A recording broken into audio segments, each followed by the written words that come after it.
Namaste students, welcome to TSPH Digital Classroom.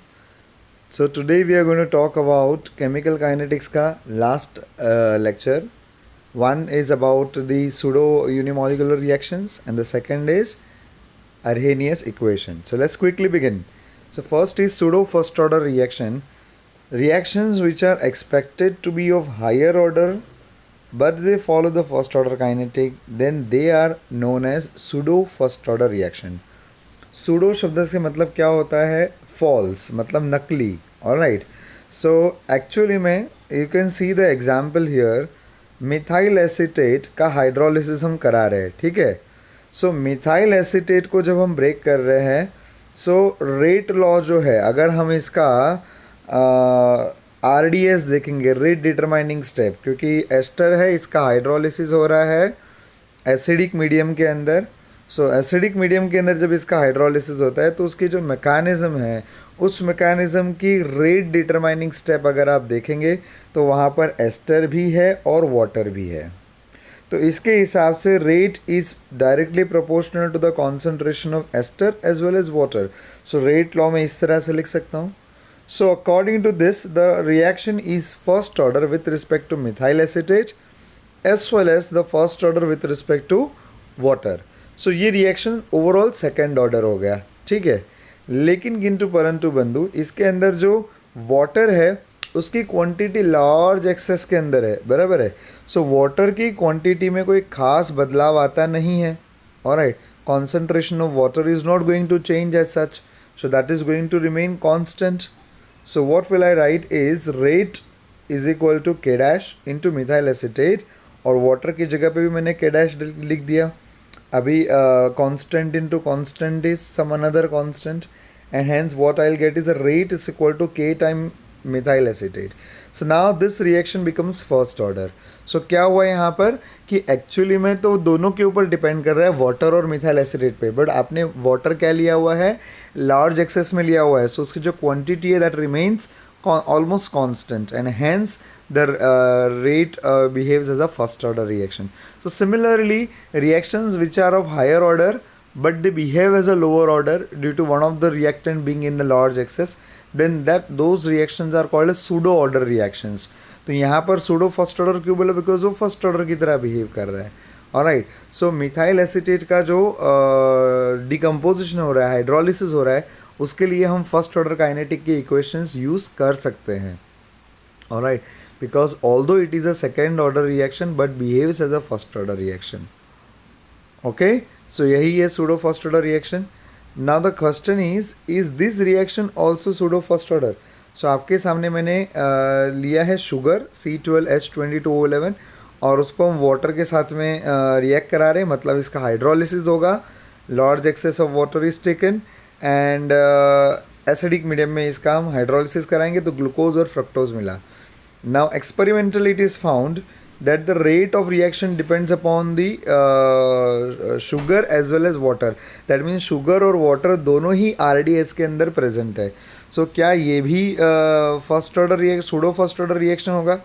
The answer is of course yes. क्यों होगा? क्योंकि जो water है वो large excess के अंदर है ना, so water की quantity almost constant रहेगी. इसके लिए rate will be proportional to the concentration of sugar only. Alright, so ये हो गया आपका सूडो फर्स्ट ऑर्डर रिएक्शन. तो now the question is what's the use of chemical kinetics. मतलब हमने केमिकल काइनेटिक्स पढ़ा, फर्स्ट ऑर्डर रिएक्शन पढ़ा, zero order पढ़ा, रिएक्शन कोई फास्ट होता है कोई स्लो होता है, तो उसका क्या करूँ, मैं अचार बनाऊँ? Obviously not. तो उसका मेन यूज़ क्या है, पर्पज़ क्या है केमिकल काइनेटिक्स पढ़ने का? तो पर्पज़ यही कि मान लीजिए आप कोई भी इंडस्ट्री में कोई रिएक्शन करा रहे हो, तो आपकी एम क्या होती है? आपकी एम ये होती है कि आप उसके प्रोडक्शन को एनहांस करो. सो प्रोडक्शन को एनहांस कैसे करेंगे? Bye increasing the speed of the reaction. That's point number 1. Secondly, आप और क्या कोशिश करते हैं कि उसके अंदर अगर मान लीजिए कोई बाय प्रोडक्ट बन रहा है, तो वो बाय प्रोडक्ट वाला जो रिएक्शन है, बराबर, जो आप नहीं चाहते कि वो रिएक्शन बने, बराबर है, आई मीन टू से साइड प्रोडक्ट भी आपको उसमें मिलता जा रहा है, तो उसे आप मिनिमाइज़ करना चाहते हो, तो आपको क्या करना चाहिए? ये भी एक सवाल आता है, बराबर है. तो basically yield of the reaction को स्पीड अप करने के लिए क्या करना पड़ेगा, ये यहाँ पर मेन क्वेश्चन है, बराबर है। सो केमिकल काइनेटिक्स के जो प्रिंसिपल और फंडामेंटल हमने पढ़े हैं, हम इसका इस्तेमाल यहाँ पर डेफिनेटली कर सकते हैं। जैसे यहाँ पर मैंने एक इक्वेशन लिखा हुआ है, rate is equal to K time A, बराबर। It could have been A raise to N also, मैंने खाली सिंप्लिसिटी के लिए ए रेस टू वन लिया हुआ है, ठीक है। So rate is equal to K in to ए। सो आप रेट ऑफ द रिएक्शन कैसे बढ़ाओगे, बराबर है। मेरा क्वेश्चन क्या है, how will you increase the rate of the reaction, reaction की स्पीड हम कैसे बढ़ाएंगे।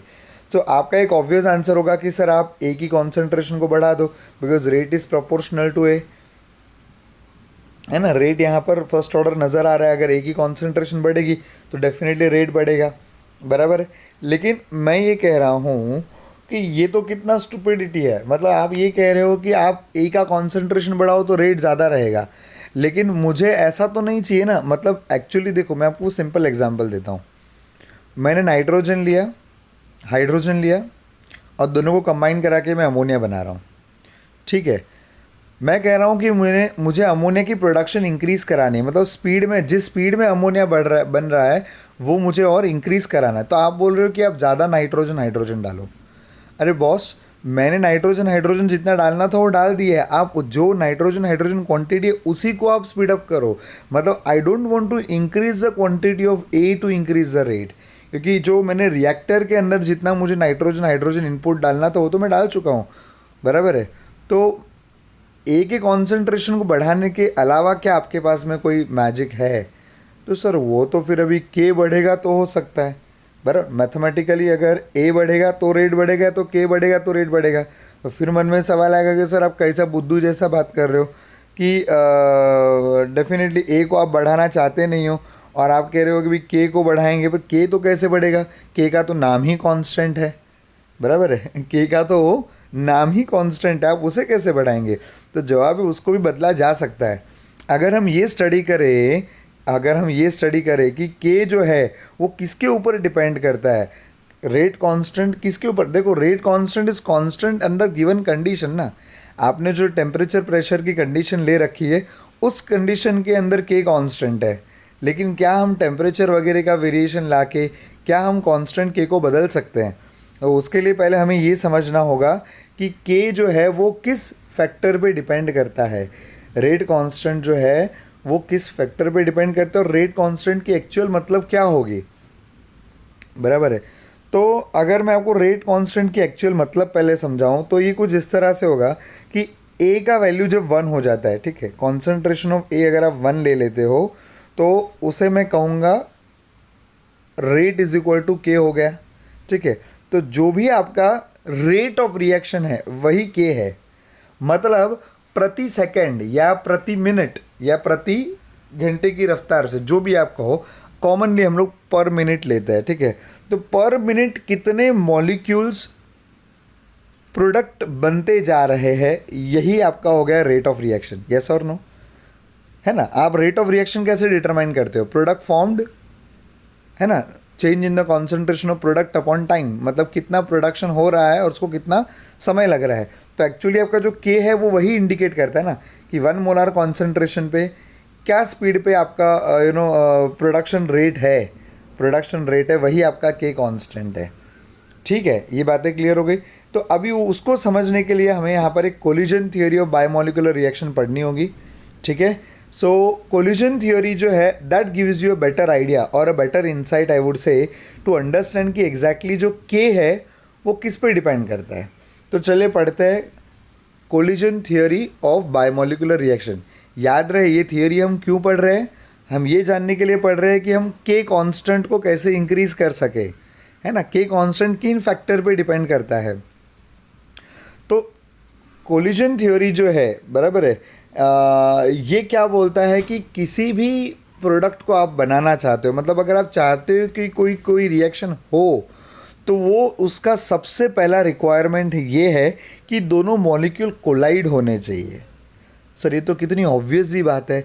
नहीं, ऑब्वियस सी बात है लेकिन फिर भी बहुत मायने रखती है। लेट्स से फॉर एग्जांपल मैंने हाइड्रोजन लिया और ऑक्सीजन लिया, बराबर है, और मैं कब से गाना गा रहा हूँ कि सर इसका वाटर बन ही नहीं रहा है, फिर मैंने कहा भाई कैसे बनेगा? बोला क्यों नहीं बनेगा?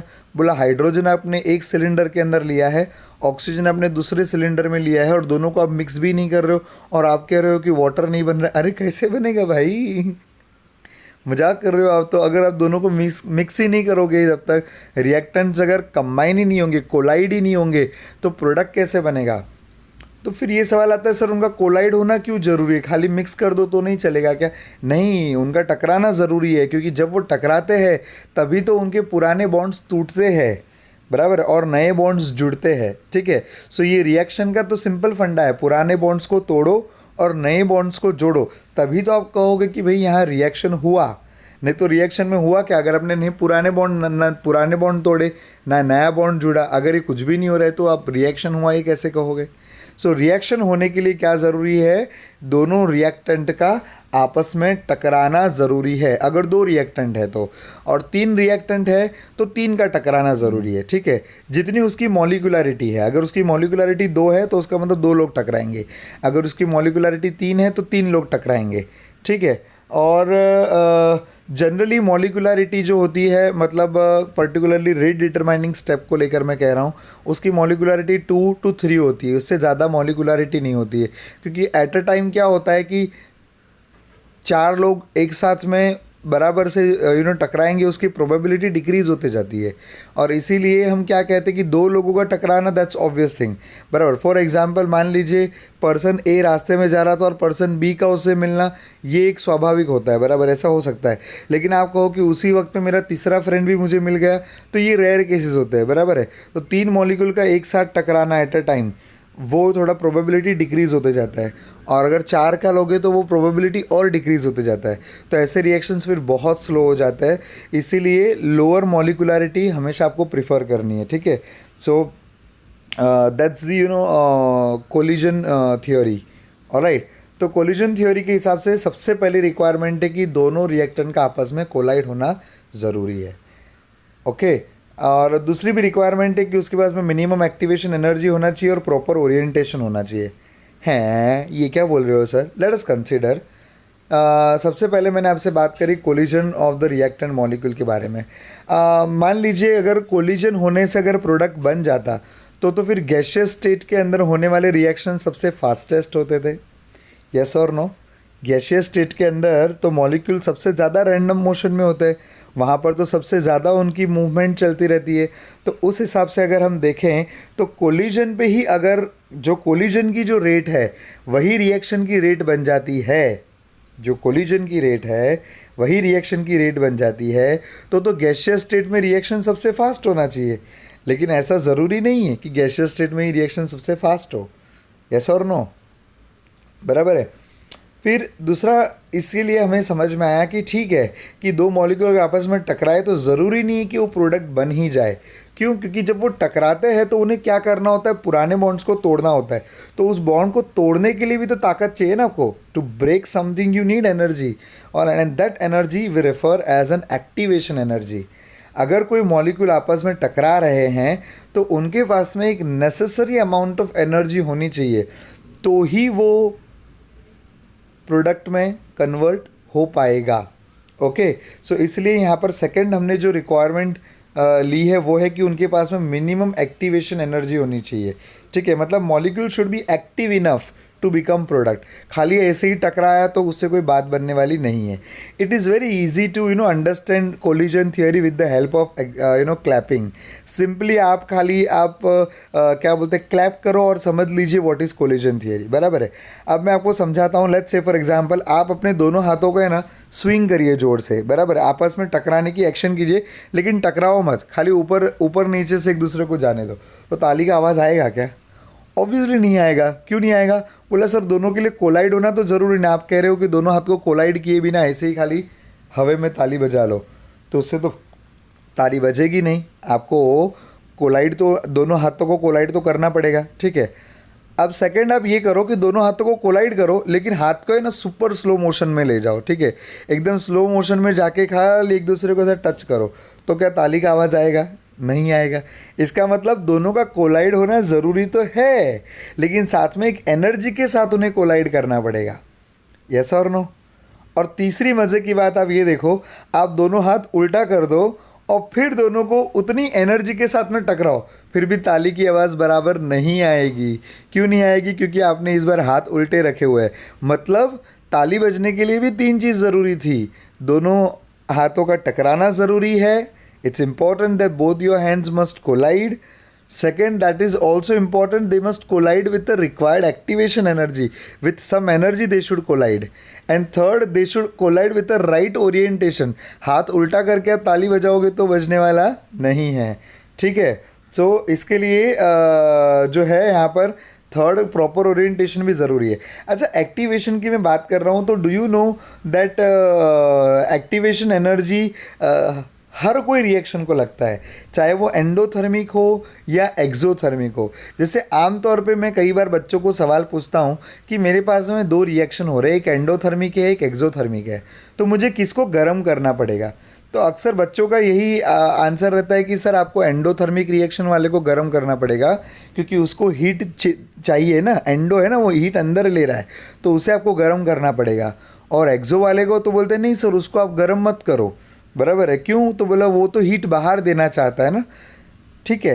तो आपकी बातें सही है, लेकिन असल में ऐसा कि कोई भी रिएक्शन हो उसे शुरू करने के लिए आपको उसे गर्म तो करना ही पड़ेगा। जैसे मेरे स्मार्ट बच्चों को मैं कहता हूँ, आपको ब्लास्ट फर्नेस याद होगा, अभी अभी हमने तैयार करा है, ठीक है।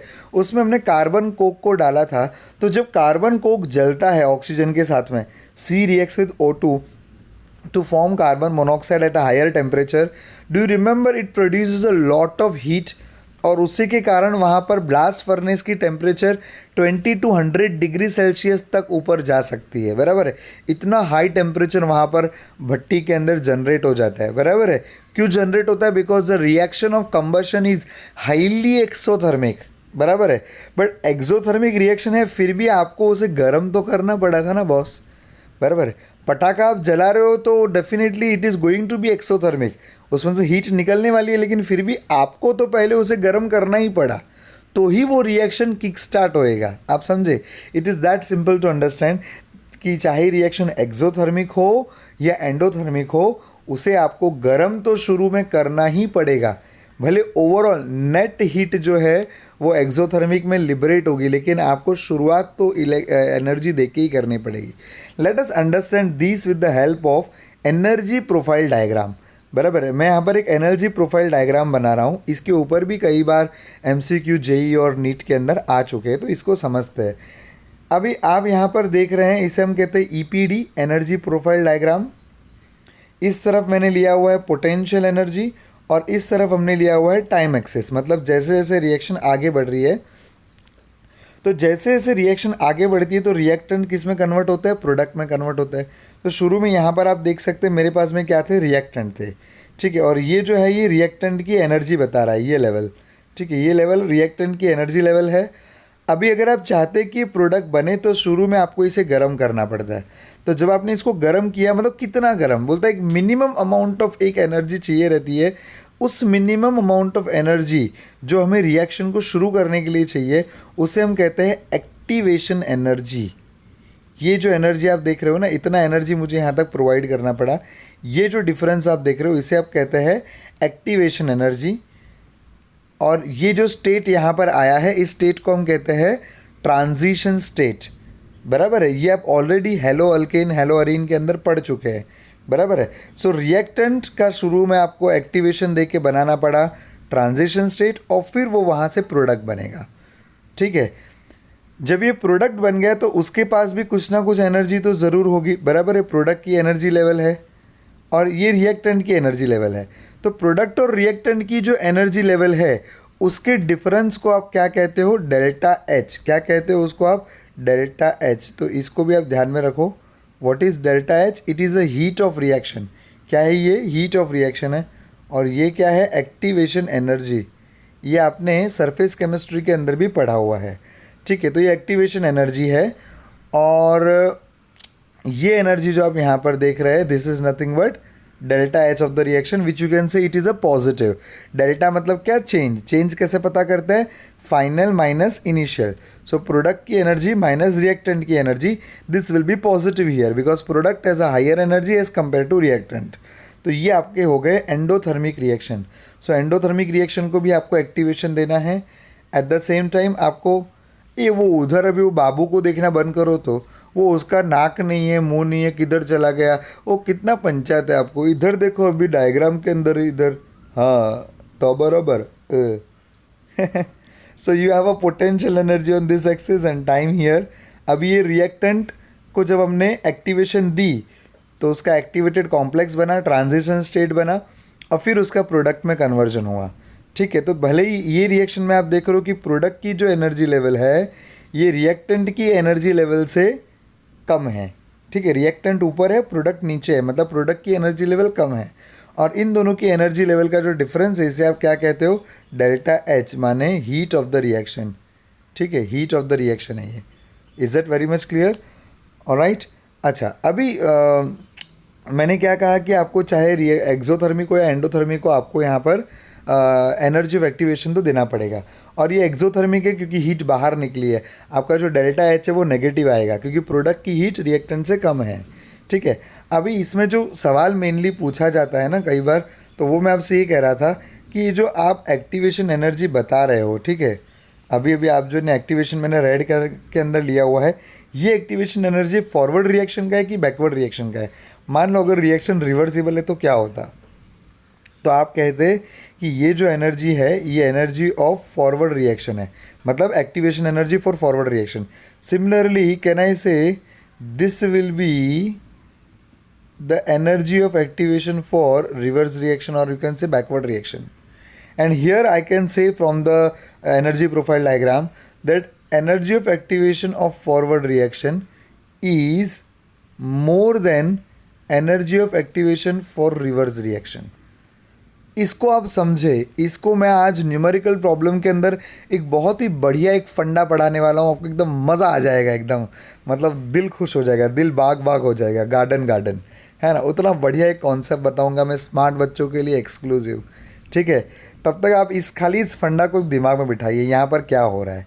ठीक है, क्या हमने कहा, फॉरवर्ड रिएक्शन की energy of activation is higher than the reverse reaction की एक्टिवेशन एनर्जी। क्यों ऐसा है?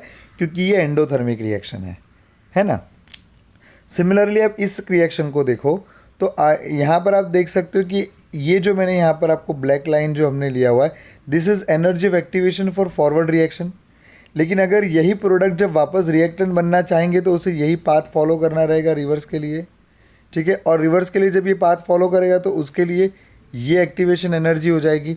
ठीक है, तो उसको मैं क्या कहता हूँ, energy of activation for reverse reaction. And here you can say that forward reaction की एक्टिवेशन एनर्जी कम है as compare to reverse reaction की एक्टिवेशन एनर्जी।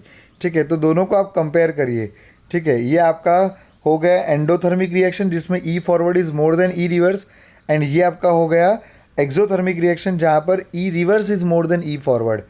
ठीक है ना, ये कंपैरिजन आप समझ लीजिए और ध्यान में रखिए। इसके ऊपर मज़ेदार कॉन्सेप्ट आएगा सेकंड वीडियो के अंदर।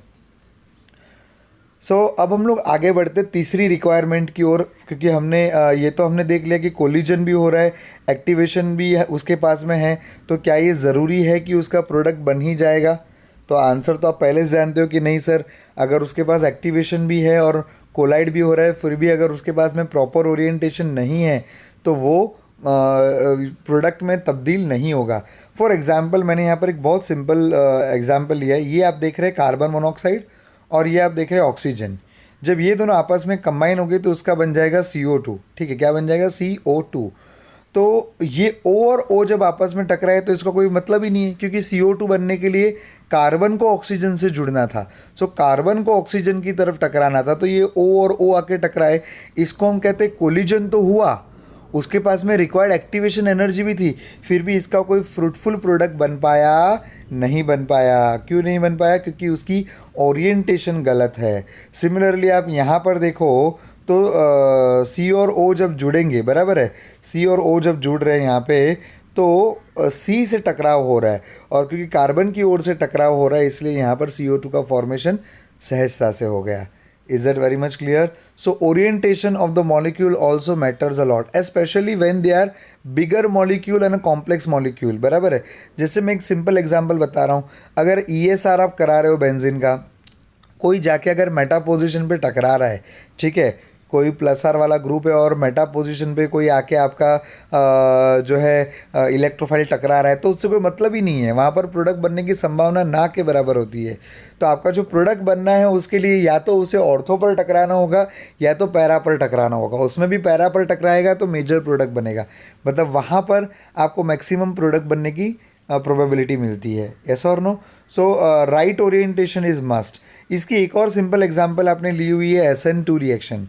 Do you remember SN2 reaction के अंदर साइमल्टेनियस मेकिंग ब्रेकिंग होता था, बैक साइड अटैक होता था। Do you remember this word very clearly, back side attack?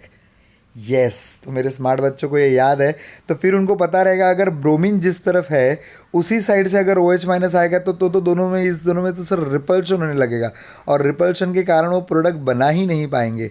अगर आप चाहते हैं, क्या चाहते हैं, ये चाहते हैं कि OH माइनस इसको टकराए और Br माइनस जाए और OH माइनस अंदर घुसे, तो OH माइनस को बैक साइड अटैक करना इज़ मस्ट, और तो ही वो प्रोडक्ट के अंदर कन्वर्ट हो पाएगा। तो ये डायग्राम यहीं आपको इसी बात को बता रहा है। सो होपफुली अभी आपको ये तीनों पॉइंट्स एकदम क्लियर हो गए हैं कि मॉलिक्यूल्स का आपस में कोलाइड होना ज़रूरी है, एक्टिवेशन एनर्जी उसके पास में होना ज़रूरी है, और ओरिएंटेशन सही होना ज़रूरी है। तो ठीक है, तो सर ये तो हमने थियोरेटिकली समझ लिया, ठीक है, कि आपके पास में जो है ये थियोरेटिकल रिक्वायरमेंट मुझे समझ गया। लेकिन अगर मुझे इसे मैथमेटिकली कैलकुलेट करना है, बराबर, मैथमेटिकली कैलकुलेट करना है, तो मुझे क्या करना होगा? ठीक है, सो इसे अरहेनियस थियरी ऑफ कोलिजन कहते हैं। लेकिन बच्चों आप जानते हो कि ये थियरी असल में अरहेनियस ने नहीं दी।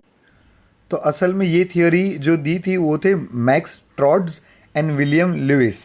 ऑलराइट, तो इन दोनों ने मिलकर ये थ्योरी बनाई थी, और ये थ्योरी का जो उनका जो कंक्लूजन आया था, जो रिएक्शन की जो उन्होंने बात करी थी, that was ditto same as that of Arrhenius. मतलब अरहेनियस ने ना डायरेक्टली एक्चुअली के की डिपेंडेंसी का एक इक्वेशन तैयार किया था without getting into this theories. तो लेकिन मैं आपको एकदम प्रॉपर वे के अंदर आगे लेके जा रहा हूँ ताकि आपको समझ में आ जाए। आप NCERT रीड करोगे तो आपको उसके बारे में जानकारी और समझ में आ जाएगी कि कैसे पहले अरहेनियस थ्योरी आया और उसके बाद में max Trautz and William Louis ने कोलिजन थ्योरी की बातें की थी।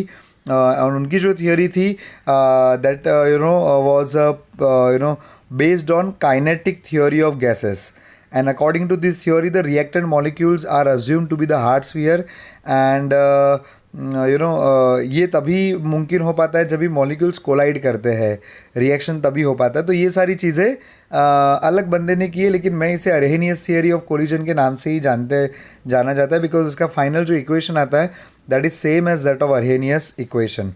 Alright, so let's go head. So अभी इसमें ये आता है कि भाई ये के जो है उसको हम मैथमेटिकली कैसे फाइंड करेंगे।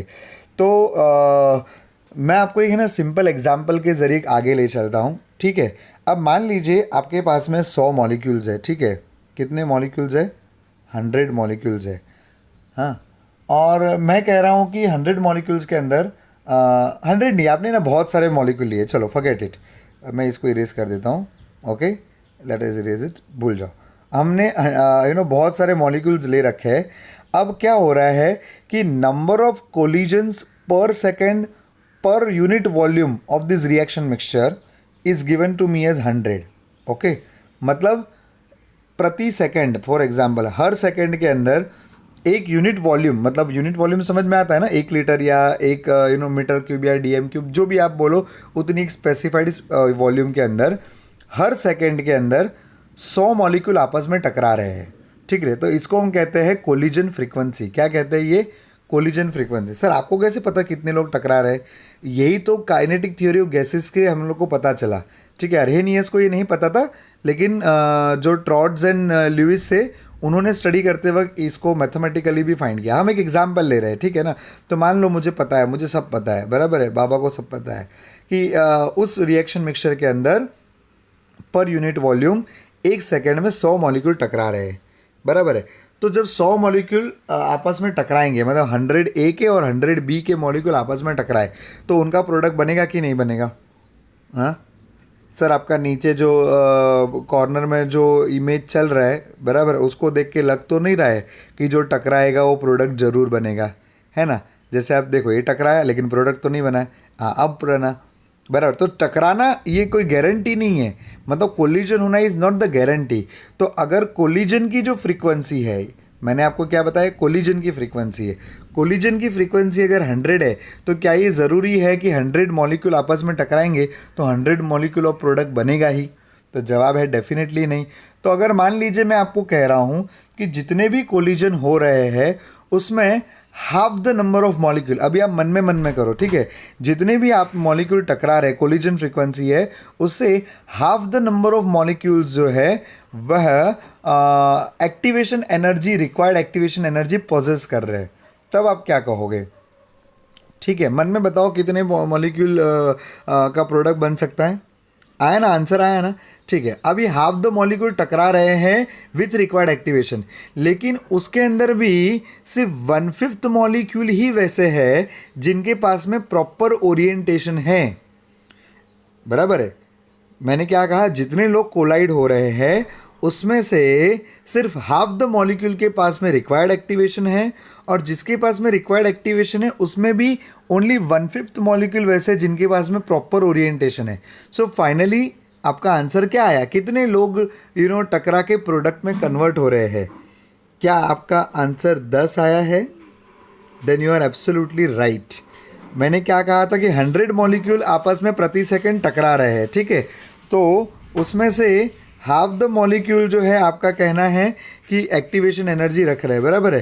तो उसे क्या करेंगे, हाफ इंटू 100 विल बी 50, बराबर है। और 50 जो आपका आंसर है उसके भी सिर्फ 1/5 मॉलिक्यूल ही है कि जो फाइनली प्रोडक्ट के अंदर कन्वर्ट हो रहा है। सो इन तीनों को जब आप मल्टीप्लाई करते हो तो आपको क्या मिल जाता है, कितने मॉलिक्यूल प्रति सेकंड प्रोडक्ट में कन्वर्ट हो गए, मतलब प्रोडक्ट की फॉर्मेशन रेट मिलेगी। और वही क्या है, वही तो के कांस्टेंट है। मैं आपसे वही तो कह रहा था, what is rate constant? Rate constant वही तो है कि आपके कितने मॉलिक्यूल टकरा रहे थे वो पता करो, उसमें से कितने लोगों के पास में सही एक्टिवेशन है वो पता करो, और उसमें से कितने लोगों के पास में सही ओरिएंटेशन है उसे आप मल्टीप्लाई कर दो, तो आपका फाइनल आंसर आपको मिल जाएगा। सो 10 मॉलिक्यूल्स प्रति सेकेंड की रफ्तार से प्रोडक्ट यहाँ पर बनेंगे। ये फंडा जिसको क्लियर हो गया उसको अभी आगे का देखो एकदम फटाफट समझेगा, बराबर। तो सबसे पहले मैंने क्या कहा कि आपको कितने मॉलिक्यूल्स आपस में टकरा रहे हैं पर सेकेंड पर यूनिट वॉल्यूम वो जानना होगा, जिसे हम क्या कहते हैं, collision frequency. It is denoted by Z. तो Z is the collision frequency. तो क्या जेड के और K will be equal to Z? K will be equal to Z? Answer is of course no. ऐसा होता तो गैसियस स्टेट में सबसे फास्टेस्ट रिएक्शन होते थे, ठीक है। तो Z is the collision frequency, और उसमें से कितने molecule, let's say F is the fraction of molecule having required activation energy. So आपको एफ और जेड को आपस में मल्टीप्लाई करना होगा टू अंडरस्टैंड कि फाइनली कितने लोगों के पास में रिक्वायर्ड एक्टिवेशन एनर्जी है, ठीक है। अगर आपने उसे मल्टीप्लाई कर भी दिया तो आपको एक और फैक्टर ध्यान में लेना था, और वो क्या था, proper orientation. So let's say P is the fraction of molecule having proper orientation. तो कहना है इससे पी, एफ और जेड ये तीनों को आपस में जब आप मल्टीप्लाई करोगे तो आपको क्या मिल जाएगा, रेट कांस्टेंट। मतलब वह स्पीड मिलेगी कि कितने स्पीड में प्रोडक्शन यहाँ पर हो रहा है। Alright, so K is equal to P F Z.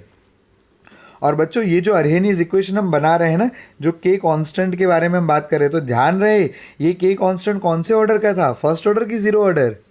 याद करो, मैंने शुरू में ही तो दिया था टम्बूरा फर्स्ट ऑर्डर। मैंने आपको पहले ही बोला था कि किसी भी ऑर्डर के लिए यहाँ पर बात चल रही है, first order, zero order, nth order, which ever be the order, यहाँ पर किसी पर्टिकुलर ऑर्डर ऑफ रिएक्शन की बात नहीं चल रही है, कोई भी ऑर्डर होने दो।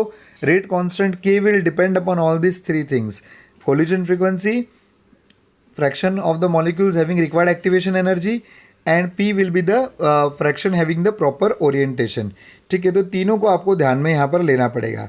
अभी बोल्ट्जमैन और मैक्सवेल डिस्ट्रीब्यूशन कर्व करके कर्व रहता है, ये कर्व मैं आपको अभी अगली स्लाइड्स में बताऊंगा, जिससे हमने ये पता किया कि जो fraction of the molecule having required activation energy जो है वह है e⁻⁻⁸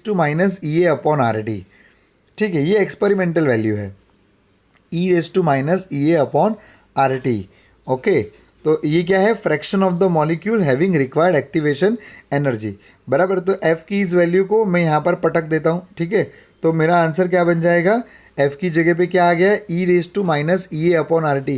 wait wait wait wait wait, what is is E A? Of course sir, activation energy. What is is R? Universal gas constant. And what is is T? Sir time period. लपड़ एक मारूंगा. It is what? Of course absolute temperature. Alright. So E is the activation energy is the, R is the universal gas constant is the, and T is the absolute temperature is the. But sir ये कहाँ से आया? अरे have patience, आगे वाले graph में समझेगा. Experimental है, ठीक है. बोल्ट्जमैन डिस्ट्रीब्यूशन कर्व से ये आया हुआ है, ठीक है. सो अपना जो फॉर्मूला था पी एफ जी, बराबर है, K is equal to P F G. उसमें एफ की जगह पे मैंने E raise to minus E upon R T लिख दिया है, ठीक है. और फिर आप फर्दर देखोगे तो हमने क्या किया कि ये P और Z जो है ना, ये टेम्परेचर के साथ में बदलते नहीं है. जब आप टेम्परेचर बदलोगे तो ये फ्रैक्शन डेफिनेटली चेंज हो जाएगा, ठीक है. ये फ्रैक्शन डेफिनेटली बदलने वाला है. लेकिन जो P और जो Z है, कोलिजन फ्रीक्वेंसी, ये देखो बड़ा मज़ेदार है. हाँ, कई बार बच्चे अक्सर कंफ्यूज हो जाते हैं. जब आप टेम्परेचर बढ़ाते हो, बराबर, तो इंडिविजुअल मॉलिक्यूल के पास में जो एनर्जी है वो इंक्रीज हो जाएगा, ठीक है. Total energy of each molecule will definitely increase. And that's the reason why कि ज़्यादा से ज़्यादा मॉलिक्यूल के पास में एक्टिवेशन एनर्जी बढ़ जाती है, बराबर है, और आपका ये फ्रैक्शन इंक्रीज होएगा, बराबर है. लेकिन क्या कोलिजन फटाफट होने लगता है? तो अक्सर बच्चों को ये मिसकंसेप्शन रहता है कि जैसे हमने टेम्परेचर बढ़ाया तो मॉलिक्यूल जो रहेंगे वो आपस में और ज़्यादा से ज़्यादा कोलाइड होने लगेंगे. जबकि सही बात ये है कि टेम्परेचर बढ़ाने पर कोलिजन फ्रीक्वेंसी पे कोई बहुत ज़्यादा फर्क पड़ता नहीं है. Collision frequency almost remains nearly the same, alright. But energy with which they will collide that will increase, है ना. Energy with which they will collide that will increase. जैसे कि मैं आपको बताता हूँ कि जब आप किसी चीज़ को गर्म करते हो, बराबर, एक क्लोज कंटेनर आपने लिया हुआ है, उसके अंदर गैस भरी हुई है, और जब आप उस क्लोज कंटेनर को गर्म करोगे तो क्या उसके अंदर गैस की प्रेशर बढ़ेगी? The answer is yes. अगर आप केटीजी की इस बात को जानते हो तो गर्म करने पर प्रेशर क्यों इंक्रीज हुआ? तो क्या कोलिजन फ्रीक्वेंसी इंक्रीज होती है? The answer is no. The energy with which the molecules collide with the surface that increases. And hence we say that with temperature Z remains almost the constant, and the probability with which the molecules will collide having a proper orientation also remains constant. मतलब temperature का उससे कोई खास लेना देना नहीं है, और इसीलिए हम कहते हैं कि पी जेड की जो वैल्यू है वो ऑलमोस्ट कांस्टेंट रहती है ए, ठीक है.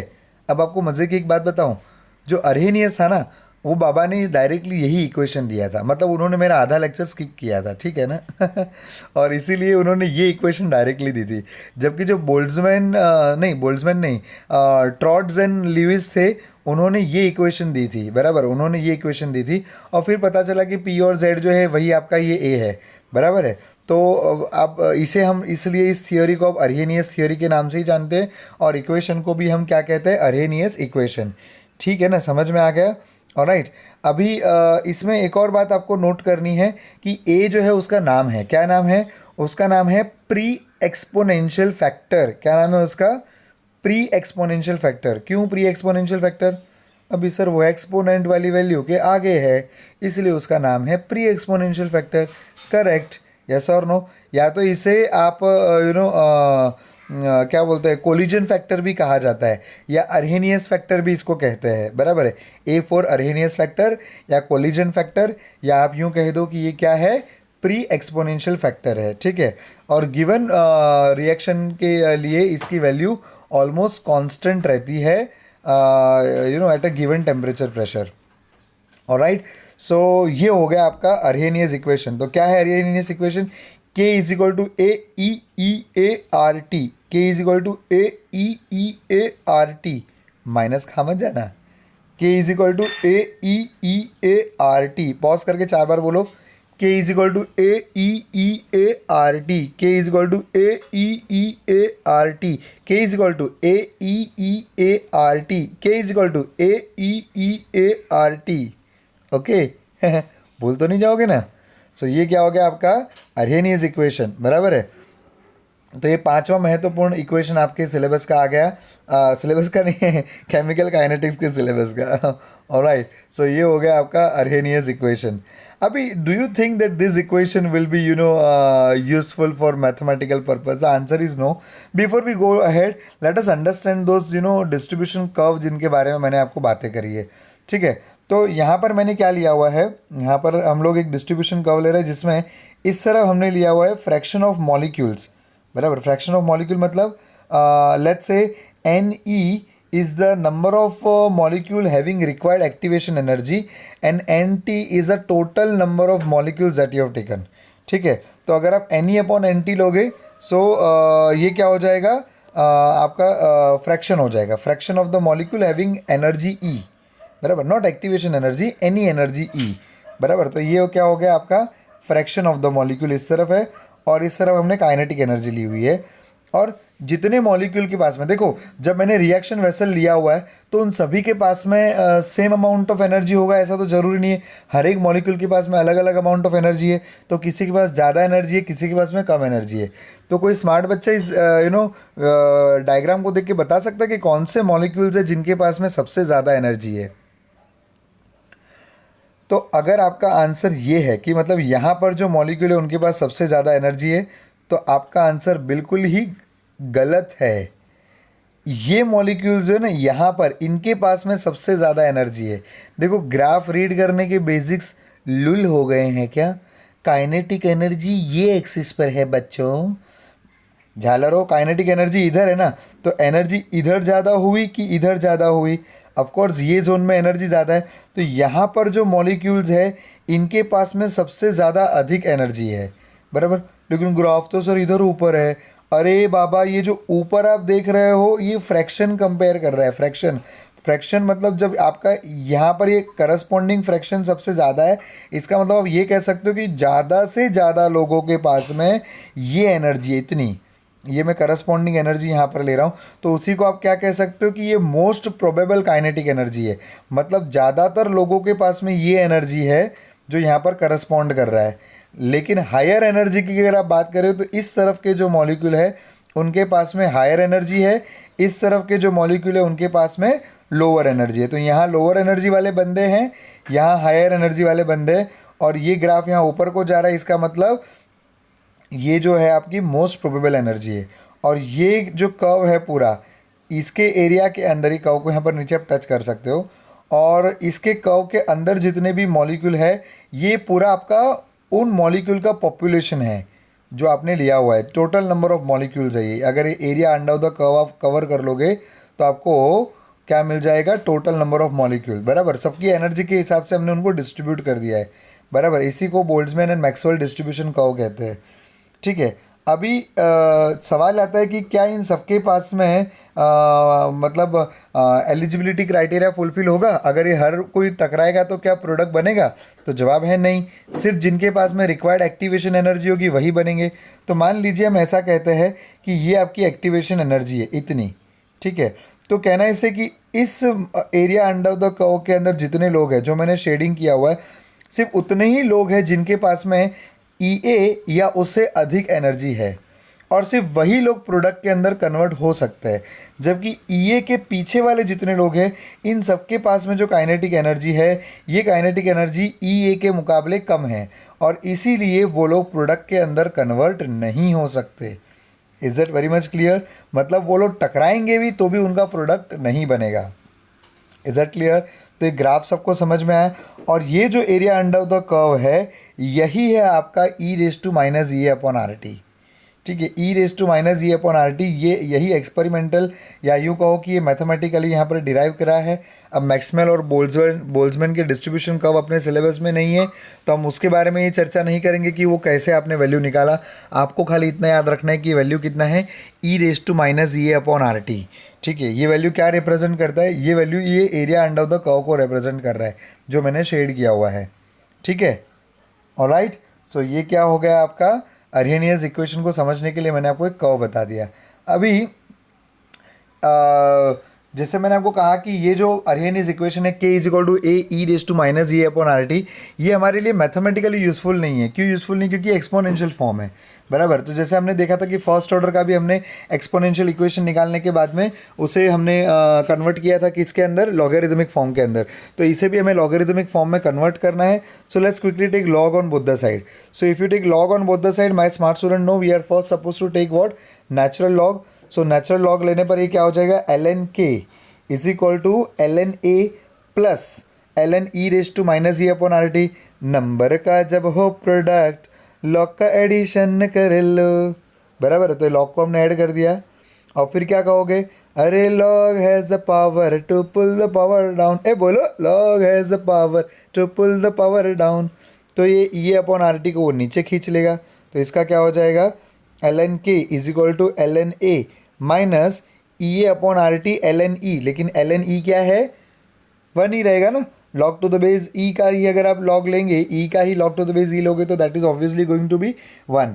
तो इसके लिए आपका इक्वेशन क्या बन गया, ln k is equal to ln a minus E upon R T. ये इक्वेशन आपको याद कर लेना है, ठीक है। याद क्या करना है, मतलब इसका ही डायरेक्ट आपने एक्सपोनेंशियल का लॉगरिथमिक फॉर्म लिख दिया, ln k is equal to ln a minus E upon R T. Sir लेकिन ये भी अभी भी यूज़फुल नहीं है, क्यों? क्योंकि सर हम लोग log to the base 10 use करते हैं, ठीक है। तो ln को कैसे निकालोगे आप, तो ln को निकालने के लिए आपको 2.303 से मल्टीप्लाई कर देना होगा। तो क्या हो जाएगा ये, log to the base 10 into 2.303, और इसको भी हमने कर दिया 2.303 से मल्टीप्लाई। अब क्या करोगे, डिवाइड थ्रू आउट बाय 2.303, तो आपको क्या मिल जाएगा, log K is equal to log A minus E upon 2.303 R T. So यही वो इक्वेशन है कि जब हम इसको यूज़ करने वाले हैं इन द न्यूमेरिकल प्रॉब्लम। आपको एग्जाम में 1 मार्क क्वेश्चन के अंदर थियोरी में पूछा जाता है, write Arrhenius equation and name the terms involve in it. तो आपको ये इक्वेशन लिखना होता है, k is equal to A E raise to minus E upon R T, where K is a rate constant of first order. ऐसा मत लिखना भूत जैसा, कई बार बच्चे गड़बड़ करते हैं। k is a rate constant, that's it. A is a pre-exponential factor or Arrhenius factor, and E is activation energy, R is the universal gas constant and T is absolute temperature, ठीक है। और इसी का हमने अभी logarithmic form ले लिया, क्या है, log k is equal to log a minus E upon R T. तो चलिए अभी हमने लॉगरिथमिक इक्वेशन ले लिया है, तो क्यों ना इसके ग्राफ के बारे में बात किया जाए।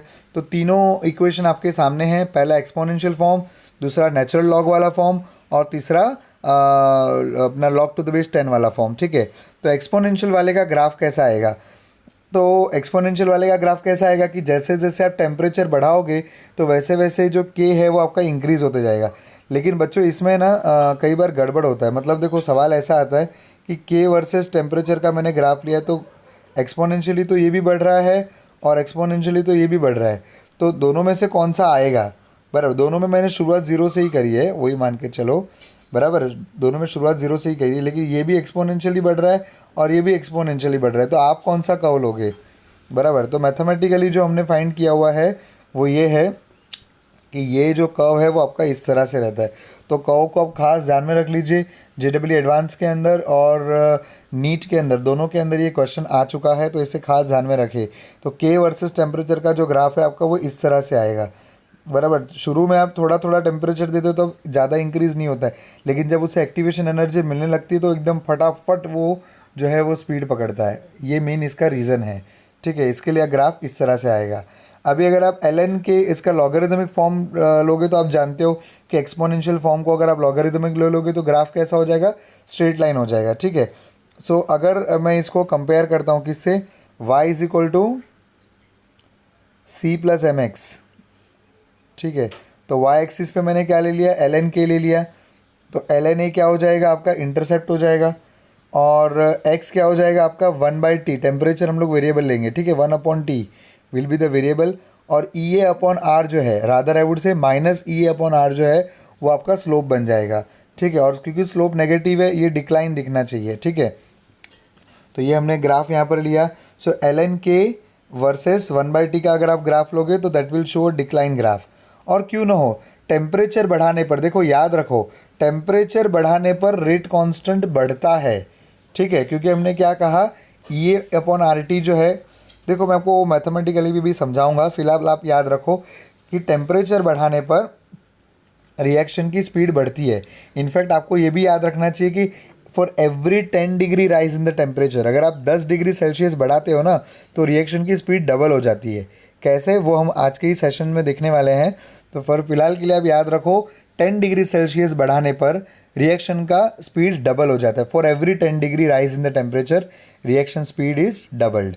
ओके, तो टेम्परेचर बढ़ाने पर जब भी रेट बढ़ता है, लेकिन जब टेम्परेचर बढ़ता है तो 1/T घटता है ना। ओके, तो इसके लिए 1/T जब आप बढ़ा रहे हो उसका मतलब टेम्परेचर घटा रहे हो। तो टेम्परेचर अगर घटेगा तो एल के भी घटेगा। I repeat once again, when you see you are increasing the 1/T, that means you are decreasing the temperature, and hence this is showing a negative slope। और स्लोप कितना आएगा उसका, -EA/R। मैंने आपको already से y = C+mx से compare कर दिया है। अभी ये मेरे स्मार्ट बच्चे जानते हैं कि ये ln वाला ग्राफ है और ये log वाला ग्राफ है, तो फ़र्क कितना आने वाला है, सिर्फ 2.303 का आने वाला है। तो यहाँ पर EA/R की जगह पे EA/2.303R, this is going to be your slope. Okay, और इंटरसेप्ट क्या बनेगा, ln A। ओके, ये आपका जो ये फ्रीक्वेंसी फैक्टर है वो आपका इंटरसेप्ट बनेगा, बराबर है। ये पूरा जो आप यहाँ पर देख रहे हैं ये आपका इंटरसेप्ट है, ठीक है, जो log A रिप्रेजेंट कर रहा है, और बाकी ये लॉग के आपने ये एक्सिस पे लिया हुआ है, ठीक है। Is it very much clear. तो ये हो गया आपके अर्हेनियस इक्वेशन के ग्राफ। इसके ऊपर कई बार सवाल आए हुए हैं और इसे मैं कहता हूँ ट्रेंडिंग क्वेश्चंस। ऑलराइट, सो अर्हेनियस इक्वेशन जो है वो एक्चुअली ट्रेंडिंग क्वेश्चन है, तो आज का लेक्चर एनीवेज भी बहुत इंपॉर्टेंट है। ऑलराइट, चलिए अब बात करते हैं कि जो अर्हेनियस इक्वेशन है उससे हम ये समझने का ट्राई करते हैं कि के को हम कैसे बदल सकते हैं, क्योंकि अभी तक सवाल तो मेरा धरा का धरा ही है ना कि सर के को आप बढ़ाओगे कैसे। तो के को बढ़ाने के क्या तरीके हैं, तो ए तो आप बदलने से रहे, ए को तो हम नहीं बदल पाएंगे, वो तो ऑलमोस्ट कांस्टेंट ही है। तो अगर आप टेम्परेचर बदलते हो या आप ई बदलते हो तो ही ये हो पाएगा। तो टेम्परेचर कैसे बदलोगे, गरम करके, बराबर है। लेकिन ई कैसे बदलोगे, ई मतलब क्या था, एक्टिवेशन एनर्जी। तो स्मार्ट बच्चे जानते हैं कि कैटलिस्ट डालने पर एक्टिवेशन एनर्जी बदलती है।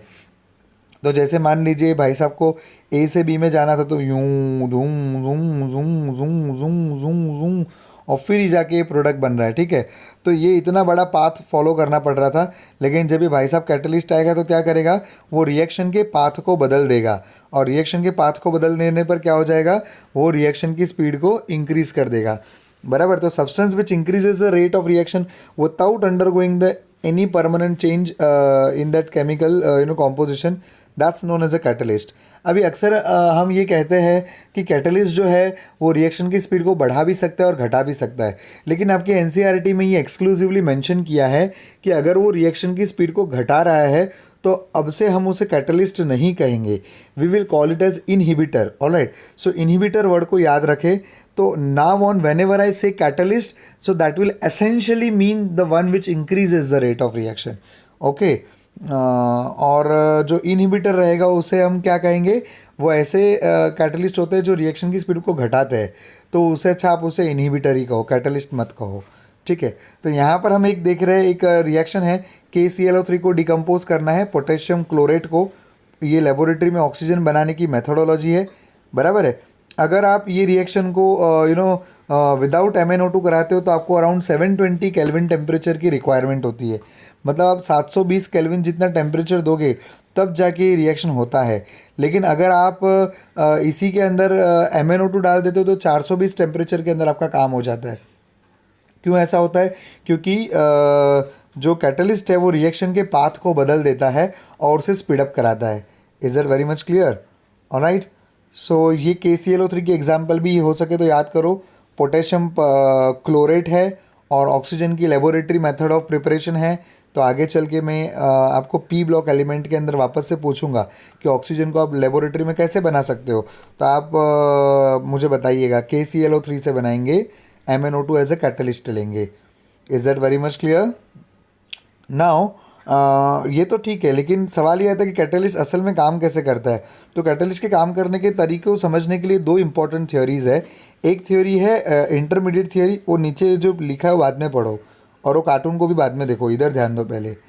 इंटरमीडिएट कॉम्प्लेक्स थियोरी है और दूसरा है एड्जॉर्प्शन थियोरी। दो थियोरी से कैटलिस्ट के एक्शन को एक्सप्लेन किया जा सकता है। तो एड्जॉर्ब वाली थ्योरी भी आप जानते हो कि गैसेस वगैरह को सरफेस पे एड्जॉर्ब करता है, जैसे रानी निकल प्लैटिनम वगैरह आपने देखा है। और उसी तरह से इंटरमीडिएट कॉम्प्लेक्स थियरी, मतलब कैटलिस्ट असल में पहले में पार्टिसिपेट करेगा और फिर वापस से बाहर आएगा। Electrophilic substitution reactions are the most simplest example I would say, you already know. AlCl3 कैसे पहले शुरू में रिएक्शन में जाता है और फिर लास्ट में बाहर निकल जाता है। So if you remember this from the organic chemistry that intermediate form होता है इसके अंदर, so that would be great, बराबर है। तो इंटरमीडिएट थ्योरी के हिसाब से जो कैटलिस्ट है वो रिएक्ट कराने के लिए ऑल्टरनेटिव पाथ देता है, जैसे आप डायग्राम में देख ही रहे हो यहाँ पर चित्र के अंदर बाजू में, कि एक ऑल्टरनेटिव रास्ता हमें देता है जिसके कारण रिएक्शन को कराने में और हमें आसानी हो जाती है। It reduces the activation energy and thereby increases the chances of reaction. So from the Arrhenius equation it is very clear कि अगर आप E को डिक्रीज करोगे तो K इंक्रीज हो जाएगा। कैसे? तो ये देखो एकदम सिंपल सी हम लोग बात करते हैं। यहाँ पर हमने क्या लिया है, K is equal to A e⁻⁻⁻RT। अगर आप E को डिक्रीज करोगे तो ये वाली जो पूरी फ्रैक्शन है वो डिक्रीज हो जाएगी E/RT, लेकिन माइनस में ही कहूँ मैं तो वो वैल्यू इंक्रीज हो जाएगी, है ना। जब कोई वैल्यू घट रहा है लेकिन माइनस में अगर वो घट रहा है तो डेफिनेटली वो बढ़ रहा है, ऐसा आप कहोगे ना। सो हुआ ना K increase. So I repeat once again, when EA decreases E/RT decreases but minus E/RT increases and therefore e⁻⁻⁻RT will increase and K will also increase. Is that very much clear? Alright.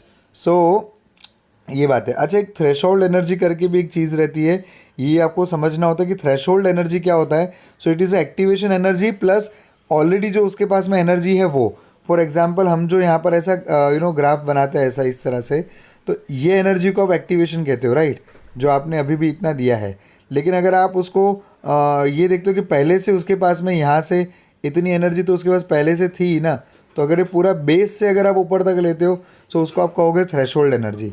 और अगर आप उसको यहाँ से पकड़ोगे, ये green line के ऊपर से पकड़ोगे, so that is activation energy. लेकिन रेड लाइन के ऊपर से आप पकड़ोगे पूरा, so that will be called as what, threshold energy. Is that very much clear? Okay, चलिए तो अभी इस ग्राफ को हम लोग देख के समझने का प्रयत्न करते हैं कि इनिशियली जो है आपके रिएक्टेंट को प्रोडक्ट बनने के लिए इतनी एक्टिवेशन एनर्जी की ज़रूरत थी और फिर वो प्रोडक्ट बन रहे थे, लेकिन अभी वो कम एक्टिवेशन एनर्जी के अंदर यहाँ पर प्रोडक्ट के अंदर कन्वर्ट हो सकते हैं। Is that very much clear? So अगर हम यहाँ पर मैं ये बनाता हूँ, सो आप कह सकते हो जो ग्रीन लाइन जो है वो रिप्रेजेंट कर रहा है energy of activation without catalyst, और जो रेड लाइन है that is going to represent the energy of activation with catalyst. all right, so with catalyst जब भी हो जाएगा तो एनर्जी ऑफ एक्टिवेशन कम हो जाती है और उसके कारण जो इसकी जो स्पीड है वो इंक्रीज हो जाएगी। all right, और इसको अभी हम ग्राफिकली भी समझने का प्रयास करते हैं। बहुत ही इंटरेस्टिंग ग्राफ आप यहाँ पर देखेंगे अभी कि शुरू में ये मैंने ग्राफ आपको ऑलरेडी बता दिया है कि ये इज़ द एक्टिवेशन एनर्जी, और इसके पीछे जितने भी मॉलिक्यूल है, पीछे मतलब आगे काइनेटिक एनर्जी इस तरफ वाला, बराबर है, जो शेडिंग के अंदर है। तो ये सारे जो लोग हैं वो रिएक्शन के अंदर पार्टिसिपेट करते हैं। जब आपने इस रिएक्शन के अंदर मिक्सचर के अंदर कैटलिस्ट डाला, बड़ी इंपॉर्टेंट बात यहाँ पर नोट करनी है। ओके, आप इस ग्राफ के ज़रिए आप नोट करिए, जब आपने कैटलिस्ट डाला तो क्या हुआ, क्या रिएक्टेंट की एनर्जी इंक्रीज हुई, डिक्रीज हुई? कुछ नहीं हुआ। क्या प्रोडक्ट की एनर्जी बढ़ी, घटी? कुछ नहीं हुआ। प्रोडक्ट की एनर्जी पहले भी उधर थी, रिएक्टेंट की एनर्जी भी पहले भी उधर थी, अभी भी उधर है, बाद में भी उधर ही रहेगी। मतलब आपका जो डिफरेंस है डेल्टा एच का, बराबर, डेल्टा एच मतलब ये होता है ना, ये आपका डेल्टा एच है, ये डेल्टा एच आपका बरकरार रहेगा, इसमें कोई परिवर्तन नहीं होगा। मतलब energy of the reaction will remain same, क्योंकि रिएक्टेंट की और प्रोडक्ट की एनर्जी में कोई परिवर्तन नहीं आता है। इसका मतलब क्या हुआ कि जब आप कैटलिस्ट डालते हो तो रिएक्शन की एनर्जी में कोई परिवर्तन नहीं है, रिएक्शन की एनर्जी में कोई परिवर्तन नहीं है। ये कैसा हुआ है कि आपने जो बैरियर है वही घटा दिया है। मतलब पहले जो ये के लेफ़्ट साइड के जो भी मॉलिक्यूल थे वो सारे लेफ्ट आउट थे, वो कोई पार्टिसिपेट नहीं कर पा रहा था, मतलब कोलिजन उनका हो रहा था लेकिन प्रोडक्ट नहीं बन पा रहे थे। लेकिन जब आपने ऑल्टरनेटिव पाथ दिया तो क्या हो गया, एक्टिवेशन एनर्जी अब आपका EA नहीं रहा। Now EA is not your activation energy, your energy is E A dash which is lesser than the previous. Lesser मतलब पीछे, देखो पहले ई ए आगे था, अब ये पीछे आ गया, ठीक है। तो अब एरिया अंडर द कर्व आप देखो, एरिया अंडर द कर्व जो मैंने येलो हाईलाइट किया हुआ है, ये एरिया अंडर द कर्व तो बढ़ गया, ठीक है। पहले एरिया अंडर द कर्व इतना ही था, अब एरिया अंडर द कर्व बढ़ गया। इसका मतलब क्या हुआ कि ज़्यादा से ज़्यादा लोग अभी जो आपके पहले जो कोलिजन वेस्ट हो रहे थे, अब वो कोलिजन वेस्ट नहीं होंगे। मोर fruitful collisions you will get. Is that very much clear? तो होपफुली कॉन्सेप्ट आपको क्लियर हुआ। सी मैं आपको एक सिंपल एग्जांपल देता हूँ। मान लीजिए अभी गवर्नमेंट चाहता है कि वापस से जो इकोनॉमी है वापस से ट्रैक पर आ जाए। तो गवर्नमेंट इसके अंदर दो चीज़ कर सकती है। एक है या तो पब्लिक का परचेसिंग पावर बढ़ा दे, मतलब पब्लिक के अंदर पैसा बांटे, सबको पैसा दो, बराबर। जैसे वो अभी कर भी रहे कुछ जैसे वो पीएम प्रधानमंत्री जनधन योजना है, वो सब जितने भी उसके अकाउंट होल्डर रहेंगे उनके अकाउंट्स के अंदर 500 रुपये, 1000 रुपये, 2000 रुपये, फिर किसान वगैरह रहेगा उनके अकाउंट में पैसे डाल रहे हैं। तो इससे क्या होता है कि किसान की एनर्जी लेवल बढ़ गई, बराबर है। तो ये एक तरीका होता है। दूसरा तरीका क्या होता है कि गवर्नमेंट किसी को भी पैसे ना दे, बराबर है, लेकिन क्या कर दें कि जो भी प्राइसिंग है वो उसको बॉटम पे ला दे। मतलब पैसा वो किसी को ना बांटे, जो टैक्स के ज़रिए वो पैसे कलेक्ट करते हैं वो पैसों को बांटो मत, लेकिन क्या करो कि आप टैक्सेशन ही घटा दो। मतलब आपने मान लीजिए पेट्रोल वगैरह का दाम एकदम घटा दिया, 50% कर दिया, बराबर है। 80 रुपीज़ का जो पेट्रोल है उसको अपने 40 रुपीज़ कर दिया। तो आप अगर प्राइजेस को स्लैश डाउन कर दोगे तो ऑटोमेटिकली आपकी परचेसिंग पावर बढ़ गई। मतलब आपको गवर्नमेंट ने पैसे नहीं दिए लेकिन फिर भी आपकी परचेसिंग पावर बढ़ गई। क्यों? क्योंकि चीज़ें सस्ती हो गई। आप समझे? पहले जो चीज़ खरीदने के लिए रिएक्शन में जाने के लिए आपको 100 किलो जूल की ज़रूरत थी, अभी वही आप क्या कर सकते हो, 50 किलो जूल के अंदर भी आप पार्टिसिपेट कर सकते हो। है ना? आसान एग्जाम्पल है ना, कितना मस्त एग्जाम्पल है। क्लियर हुआ ये? तो कैटलिस्ट क्या करता है? क्या कैटलिस्ट गरीबों में पैसे बांट रहा है? The answer is no. वो किसी की भी एनर्जी को इंक्रीज नहीं करने वाला। वो क्या करेगा? एनर्जी बैरियर को घटा देगा, जिसके कारण जो पहले जो लोग चीज़ें नहीं खरीद पा रहे थे वो अब खरीद पाएंगे, बराबर है। आप पहले देख रहे थे कि पहले सिर्फ इतने ही लोग जा पा रहे थे, लेकिन अब ये जो मैंने एक्स्ट्रा रेड वाला जो रीजन बता दिया, ये रीजन के लोग पहले नहीं जा पा रहे थे, अब वो भी जा पाएंगे। Is that clear? तो आपकी जो एनर्जी डिस्ट्रीब्यूशन कर्व है ये चेंज नहीं होगी। कैटलिस्ट आने पर एनर्जी डिस्ट्रीब्यूशन कर्व नहीं चेंज होती है। मोस्ट प्रोबेबल जो आपकी वेलोसिटी थी वो अभी भी बनी रहेगी। काइनेटिक एनर्जी जो मोस्ट प्रोबेबल थी वो अभी भी बनी रहेगी। Is that very much clear? Alright. अब हम देखते हैं इफेक्ट ऑफ टेम्परेचर। टेम्परेचर में मज़े की बात है, एकदम क्लियर कट डिफरेंस है। आप यहाँ पर देखो, ये ग्राफ बना हुआ था, लेकिन जब टेम्परेचर आप इंक्रीज़ करोगे तो इसकी ग्राफ चेंज हो जाएगी। अगर मान लीजिए ये टेम्परेचर T1 है और ये टेम्परेचर T2 है, बराबर, तो कोई स्मार्ट बच्चा बता सकता है कि टेम्परेचर T1 बढ़ा कि T2 बढ़ा? लोग अक्सर धोखा खा जाते हैं कि T1 बढ़ा। नहीं, यहाँ पर temperature T2 is greater than T1 है। ऐसा कैसे सर? ऐसा इसलिए क्योंकि मुझे ये बताओ कि जो मोस्ट प्रोबेबल काइनेटिक एनर्जी है वो यहाँ पर बढ़ रही है कि घट रही है? मोस्ट प्रोबेबल एनर्जी बढ़ रही है। ज़रा ध्यान से देखो, जब टेम्परेचर T2 हुआ तो देखो मोस्ट प्रोबेबल एनर्जी आप कैसे निकालते थे? ये आपकी मोस्ट प्रोबेबल एनर्जी है। ज़्यादा से ज़्यादा लोगों के पास में ये काइनेटिक एनर्जी है। जब आपने टेम्परेचर T2 लिया तब क्या हुआ? तब आपकी मोस्ट प्रोबेबल एनर्जी इतनी हो गई। मतलब आप देख रहे हो एनर्जी ग्राफ में आप आगे बढ़े। देखो मोस्ट प्रोबेबल एनर्जी आपका इधर आ गया, मतलब इतने फ्रैक्शन के पास में मोस्ट प्रोबेबल एनर्जी है। और पहले जो भी लोग देखो कर्व में इस तरफ लाई कर रहे थे, इस तरफ मतलब लेफ्ट साइड में थे। अब आपने जब उनको गर्म किया तो सबकी एनर्जी इंक्रीज़ हो रही है, तो एनर्जी इंक्रीज़ हो रही है तो सब राइट साइड की ओर आगे बढ़ रहे हैं। मतलब पहले अगर आप देखो तो पहले एनर्जी ऑफ एक्टिवेशन वाले जो बंदे थे वो कितने थे? जो ब्लैक रीजन है उतने ही थे, खाली ब्लैक में थे उतने ही थे। जब आपने टेम्परेचर इंक्रीज़ किया तो ब्लैक प्लस ग्रे ये दोनों आपके पास में आ गए। मतलब यहाँ पर अपने को एग्जांपल में दिया, मान लो ये टेम्परेचर T है और ये T+10 डिग्री हमने लिया है। जब T+10 डिग्री लिया तो EA के राइट साइड पे जो एरिया अंडर द कर्व है वो इंक्रीज़ हो रहा है। मतलब अब ये मत देखो, कई बार बच्चे यही देखते हैं कि डोंगर पहले बड़ा था अब डोंगर छोटा हो गया। अरे डोंगर छोटा हुआ तो भूत, यहाँ पर वो मॉलिक्यूल शिफ्ट हो रहे हैं ना राइट साइड पे, बराबर। जो ज़्यादा से ज़्यादा लोग पहले इस तरफ थे, लोअर एनर्जी पे थे, अब वो हायर एनर्जी की ओर आगे बढ़ रहे हैं। ठीक है, तो इस ग्राफ को समझना बहुत ज़रूरी है। ठीक है, देखो दोनों ग्राफ का, टी वाले ग्राफ का और t+10 के area under the curve, total area under the curve is same, but molecules are shifting on right side. इसके लिए ई के राइट साइड वाला जो एरिया अंडर द कर्व है वो अब इंक्रीज हो गया। तो यही टेम्परेचर का काम है। टेम्परेचर का काम क्या है, वो आपकी ई को, एक्टिवेशन एनर्जी को नहीं बदल रहा है, प्रोडक्ट के प्राइस को नहीं बदला जा रहा है, यहाँ पर लोगों की परचेसिंग पावर बढ़ाई जा रही है। मतलब लोगों को हाथ में पैसे दिए जा रहे हैं ताकि वो चीज़ें खरीदे। ऑलराइट, तो इसीलिए यहाँ पर क्या किया हमने, काइनेटिक एनर्जी जो है मॉलिक्यूल्स की इंक्रीज कर दी by increasing the temperature. So temperature increase करने पर मॉलिक्यूल्स की जो यहाँ पर काइनेटिक एनर्जी है वो आगे बढ़ी, और इसके लिए आप क्या कह सकते हो कि जो उसका fraction of the molecules having activation energy है वो आपका इंक्रीज हुआ। अब इसको मैं मैथमेटिकली आपको बताता हूँ। ये E/RT था, ठीक है। तो जब आपने टेम्परेचर को इंक्रीज करा तो E/RT डिक्रीज हो गया, मतलब माइनस E/RT इंक्रीज हुआ। सो E⁻E/RT आपका इंक्रीज हो रहा है, राइट। तो इसके लिए के क्या होएगा आपका, इंक्रीज होएगा। के इज इक्वल टू AE⁻E/RT। इसलिए के जब आप टेम्परेचर इंक्रीज करोगे तो के इंक्रीज होएगा। Point to be noted, very important, ध्यान रखिए, बराबर है, कान फाड़ के आप सुन लीजिए कि चाहे वो रिएक्शन, ये जो मैंने यहाँ पर बातें करी है K is equal to AE⁻E/RT, इसमें मैंने ऐसा कुछ नहीं कहा कि एंडो या एक्सो। मैंने आपको कहा चाहे एंडो हो चाहे एक्सो हो, सभी के लिए टेम्परेचर बढ़ाने पर रिएक्शन की स्पीड इंक्रीज होगी, रिएक्शन की स्पीड इंक्रीज होगी।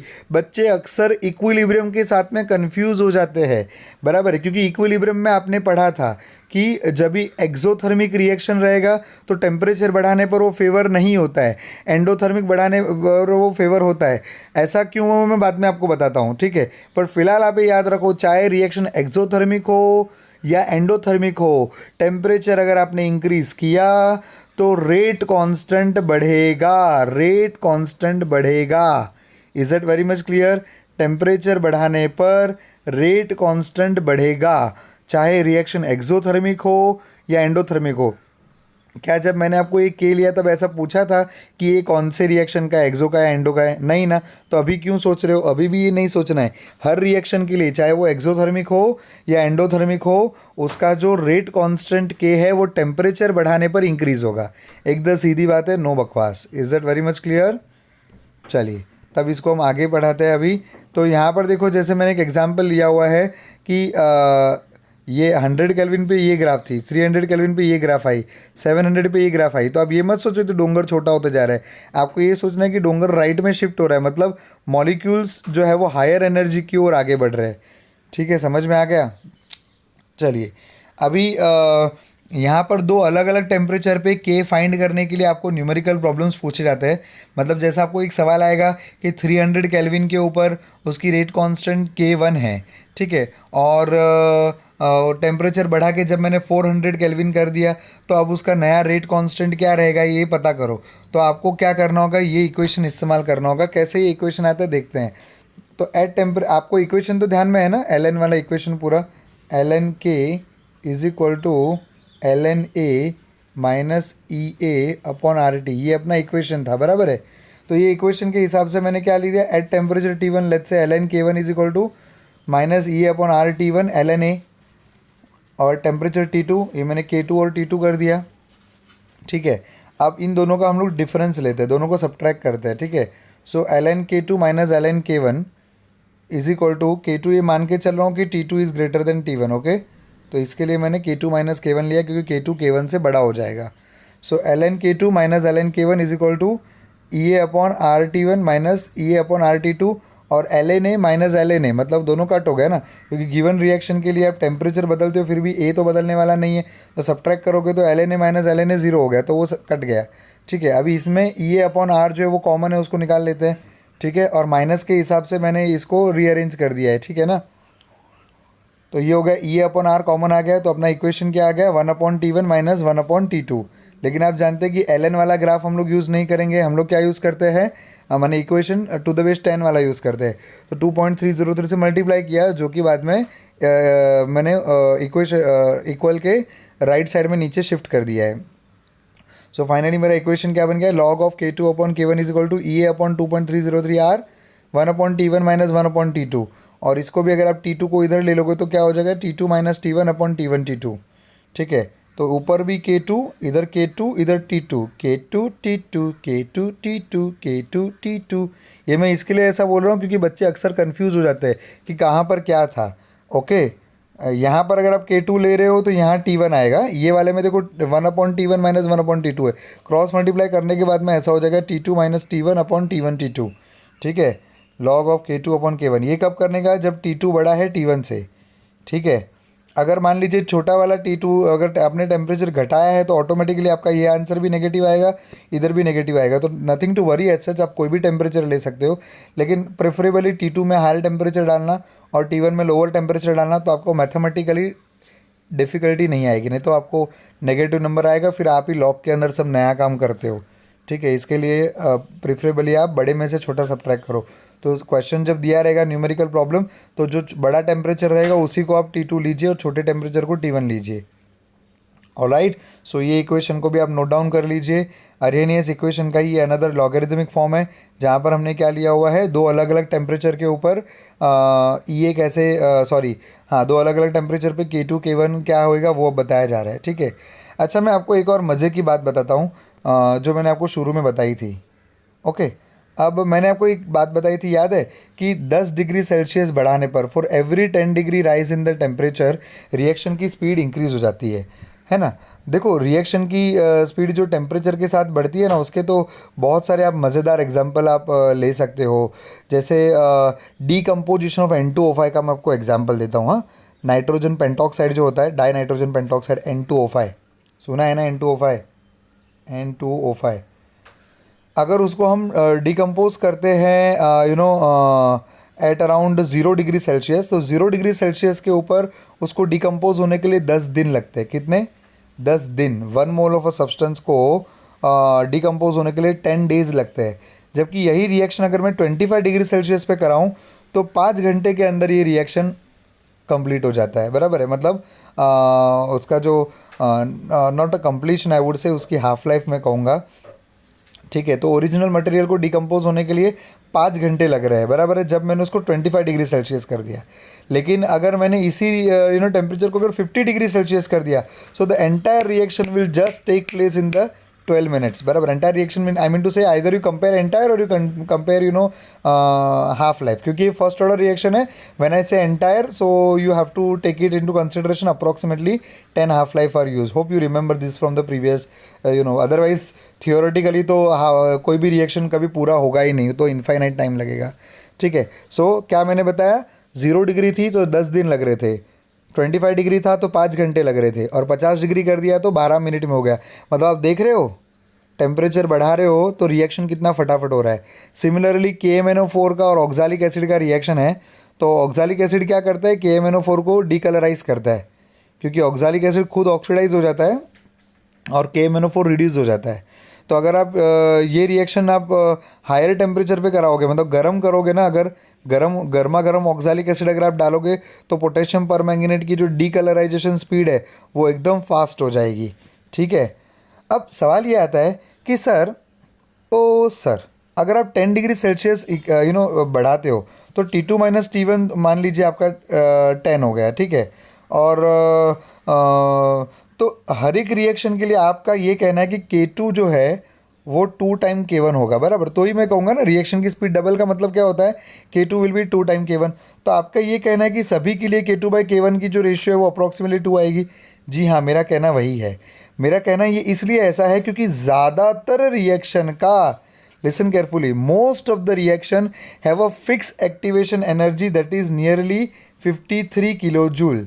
ज़्यादातर रिएक्शन की एक्टिवेशन एनर्जी 53 किलो जूल के आसपास की होती है। तो जब 53 किलो जूल के आसपास की एक्टिवेशन एनर्जी नियरली फिक्स है, बराबर है, और टेम्परेचर T1 T2 की जब मैं बात करता हूँ तो हम बात कर रहे हैं कॉमन टेम्परेचर। कॉमन टेम्परेचर मतलब जैसे आपका रूम टेम्परेचर कितना है, 25 डिग्री, तो 25 to 35 आप गए या 40 से 50 डिग्री गए, ये रेंज की हम बात कर रहे हैं, ठीक है। हम कोई एक्स्ट्रा ऑर्डिनरी आप 1000 केल्विन से 1010 पे गए और फिर आप बोलोगे सर मेरा ये फैक्टर 2 नहीं आ रहा है, तो उसकी बात नहीं चल रही है। जब मैं ये आपको बता रहा हूँ ना 10 डिग्री सेल्सियस बढ़ाने पर रिएक्शन डबल होता है, तो ऑफकोर्स हम रूम टेम्परेचर के इर्द गिर्द टेम्परेचर उसकी बात कर रहे हैं, ठीक है। रूम टेम्परेचर पे जो भी टेम्परेचर है उससे अगर आप 10 डिग्री बढ़ा देते हो तो रिएक्शन की स्पीड ऑलमोस्ट डबल हो जाती है किसी भी रिएक्शन की। क्यों? क्योंकि ज़्यादातर रिएक्शन की जो एक्टिवेशन एनर्जी है वो 53 है। बट सर सबकी एग्जैक्ट 53 नहीं रही, मान लो किसका 55 रहा, तो क्या एग्जैक्ट 2 आएगा कि 2 के इर्द गिर्द आएगा? ऑफ कोर्स अभी 2 के इर्द गिर्द मतलब किसी का 2.1 आएगा, किसी का 1.8 आएगा। तो हम इसको राउंड ऑफ करके अंदाजे से बोलते हैं कि 10 डिग्री बढ़ाने पर अप्रॉक्सीमेटली कोई भी रिएक्शन जो है उसकी स्पीड डबल हो जाती है। Is that clear? तो सर 20 डिग्री बढ़ाया तो 20 डिग्री बढ़ाया तो 4 टाइम ना, और 30 डिग्री बढ़ाया तो 8 टाइम, 2 टाइम 2 टाइम 2 टाइम, ऐसे आप 3 बार करोगे ना। 10 डिग्री बढ़ाया तो 2 टाइम हुआ, और 10 डिग्री बढ़ाया तो और 2 टाइम, मतलब 4 टाइम हो गया। फिर और 10 डिग्री बढ़ाया 30 डिग्री के लिए तो 2 टाइम 2 टाइम 2 टाइम 8 टाइम हो गया। ठीक है, तो इस तरह से आप रिएक्शन की स्पीड को इंक्रीज़ कर सकते हो, उस पर आपको एमसीक्यू में सवाल आ सकते हैं। ठीक है, लेकिन फिर भी मैंने आपको एक्टिवेशन एनर्जी का वैल्यू तो बता दिया, अप्रॉक्सीमेटली 53 किलो जूल होता है। बट आपको एग्जाम में अगर पूछा गया है तो आपको फाइंड करना रहता है अकॉर्डिंगली जो भी रिएक्शन है। ठीक है उसका। सो ऑलराइट, सो अर्हेनियस इक्वेशन में हमारा एक कंक्लूजन है कि आप टेम्परेचर को और एक्टिवेशन एनर्जी को बदल कर के बदल सकते हो। तो इसलिए अगर हमें इंडस्ट्रियली हमें चाहते हैं कि रिएक्शन की स्पीड बढ़े तो ए को, मतलब आपका जो rate is equal to K time ए था, तो ए को बढ़ाना तो मूर्खता है। आप रिएक्टेंट जी जो क्वांटिटी ली है उसके ही रेट कैसे बढ़ाओगे? तो आपको के को ही ऑल्टर करना होगा, और के को ऑल्टर करने के लिए हमने दो रास्ते यहाँ पर कंक्लूजन में ले लिए हैं। या तो आप टेम्परेचर का इंक्रीज़ कर दीजिए, या तो आप कैटलिस्ट डाल के एक्टिवेशन एनर्जी का डिक्रीज़ कर दीजिए, तो आपका जो है ये प्रोसेस ईजी हो जाएगा। ऑलराइट, सो होपफुली आपको अर्हेनियस इक्वेशन का जो भी ये पूरा थ्योरी है वो एकदम अच्छे से समझ में आ गया है। और अभी हम इसके अगले वीडियो के अंदर इसके न्यूमेरिकल्स प्रॉब्लम लेंगे। Alright, thank you very much, God bless you.